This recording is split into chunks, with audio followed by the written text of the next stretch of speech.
দক্ষিণৰ খিৰিকীৰে। খিৰিকী নহয়, যেন এখন প্ৰশস্ত ছবি।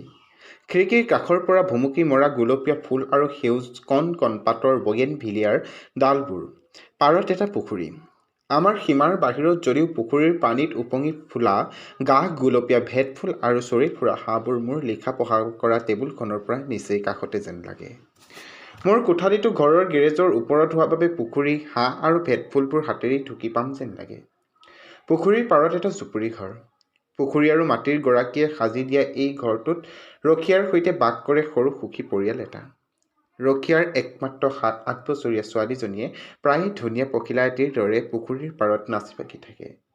জুপুৰিটোৰ কাষেৰে এটা জুৰি বৈ গৈছে। এসময়ৰ এই জুৰিটোত মানুহে নিৰ্বিচাৰে পেলোৱা আৱৰ্জনাই সংকীৰ্ণ কৰি এটা নৰ্দমালৈ ৰূপান্তৰিত কৰিলে। নৰ্দমাৰ পাৰৰ পৰাই হঠাতে ওখ হৈ ধাপে ধাপে এক পাহাৰৰ সৃষ্টি হৈছে। এটা প্ৰশস্ত আলিবাট মূল আলিবাটৰ পৰাই অকাই পকাই আহি এই পাহাৰত উঠিছেহি। পুৱা আৰু সন্ধিয়া পাহাৰৰ এই বাটটো চঞ্চল হৈ উঠে। দলে দলে অফিচ কাছাৰী, বিদ্যালয় মহাবিদ্যালয়লৈ যোৱা আবাল বৃদ্ধ বনিতা আৰু নানা জীৱিকাৰ শ্ৰমজীৱী মানুহ পাহাৰৰ পৰা নামি এই বাটেৰেই ভাত লয় মহানগৰৰ নানা কাৰ্যালয়লৈ।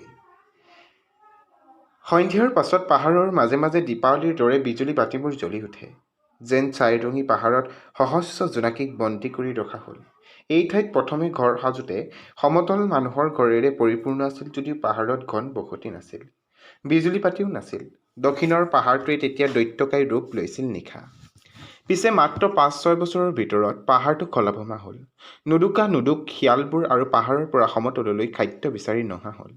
সন্ধ্যা বা নিশা শিয়ালৰ ৰাও, নিশাচৰ চৰাইৰ মাত, জিলিৰ মাত সকলো ক্ষীৰ প্ৰভাৱে সৰলুকি হ'ল।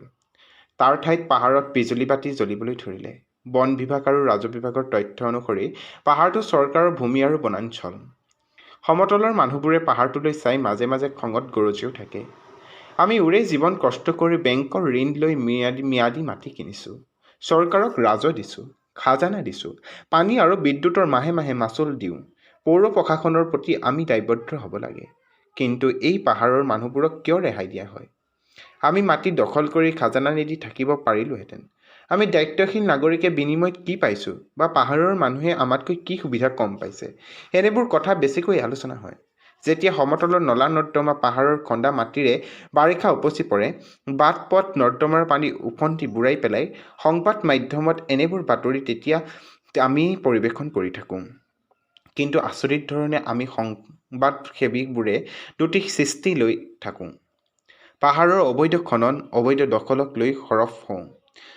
আকৌ যেতিয়া অবৈধ দখলদাৰীক উচ্ছেদ কৰিবলৈ প্ৰশাসন আগবাঢ়ে আমি পুনৰ সৰব হওঁ। এইবোৰ প্ৰশাসনৰ বিৰুদ্ধে। পাহাৰৰ দুখীয়া নিচলা মানুহৰ অবৈধ দখল, অবৈধ সা-সুবিধা সুৰক্ষা দি হুংকাৰ দিওঁ প্ৰশাসনক।